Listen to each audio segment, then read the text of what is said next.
L'autre jour, nous sommes allés soutenir le moral avec mon ami Gustave à l'un de ses amis nommé Robert, qui en avait par-dessus la tête d'une situation ubuesque.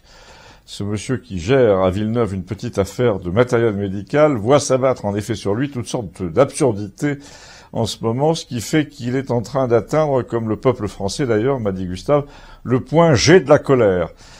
Ça a commencé le jour où il attendait par UPS un ensemble de choses indispensables à son métier. QPS, entreprise américaine de nature coloniale, vous allez voir pourquoi je dis ça, lui promet de livrer ces 2 petits paquets le temps à telle heure. Or, ce jour-là, nous a-t-il dit, je devais livrer moi-même quelque chose ailleurs dans le département. Donc, quand UPS m'écrit « Si vous voulez donner des consignes de livraison ailleurs avant minuit, faites-le », je le fais. Je leur dis de mettre les 2 petits paquets au point relais UPS qu'ils appellent un access point.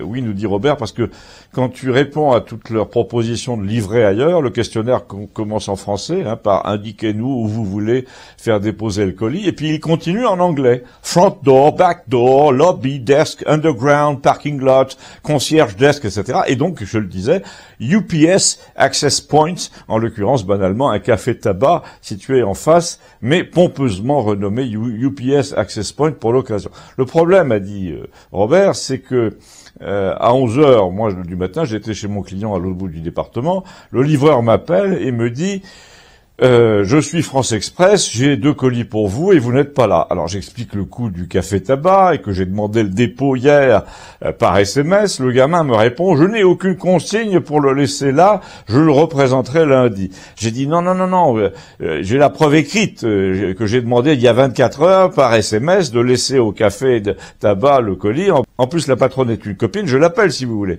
Mais ça ne sert à rien, a dit le type, ma responsable me dit de repartir avec le colis. Alors, fin du premier épisode, quand il rentre chez lui, le copain Robert, là, est déjà passablement énervé, et il trouve un avis de passage avec un QR code.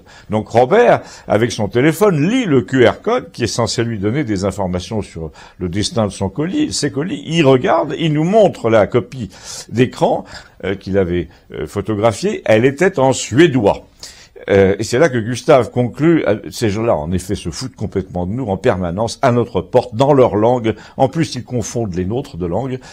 Leur société commerciale est basée à Atlanta. Elle traite les livreurs locaux comme des chiens, en leur donnant pas les informations de livraison complémentaires. C'est vraiment l'arrogance américaine permanente. Nous sommes littéralement devenus pour eux, pour tous ces gens, Amazon compris, un pays du tiers-monde. Et là, Gustave enchaîne sur un autre accablement que subit Robert dans la même semaine. Il y a un abribus exactement devant sa vitrine, son bureau vitrine, là, dans une rue très passante de Villeneuve. Donc jusque-là, pas de problème, puisque l'abribus est en verre. Donc quand on est assis devant l'ordinateur au bureau de Robert, on voit passer les gens dans la rue à travers les 2 vitres, la sienne et puis celle de l'abribus. Seulement voilà, le gérant des abribus et la communauté de communes, qui sont de Mèche, ont décidé de mettre l'affiche publicitaire de 2 mètres carrés de l'abribus sur la partie X au lieu de la partie Y. C'est-à-dire, non en angle droit, mais en parallèle à la vitrine, et donc de boucher complètement la vue du bureau. Donc Robert nous explique tout ça, il ajoute tout ce qu'il a sur le cœur.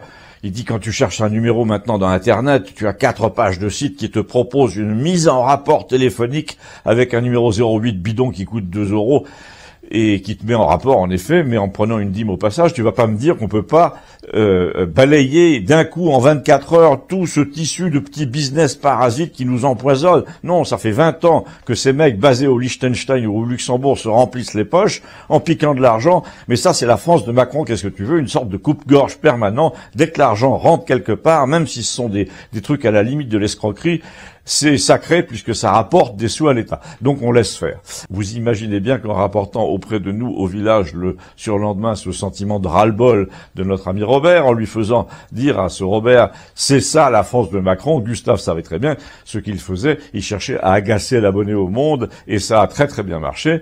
Mais pour savoir à quoi cette entrée en matière nous a mené, accomplissez comme d'habitude le petit rituel simple de cliquer sur l'un des 2 liens ci-dessous, vous verrez qu'avec Gustave, le moine Bernard, Léon, Hervé, l'informaticien, nous avons parlé de tout et surtout du diable, qui est, nous a dit Léon, sans plaisanter, le grand ennemi de la France contemporaine, et inversement. À tout de suite.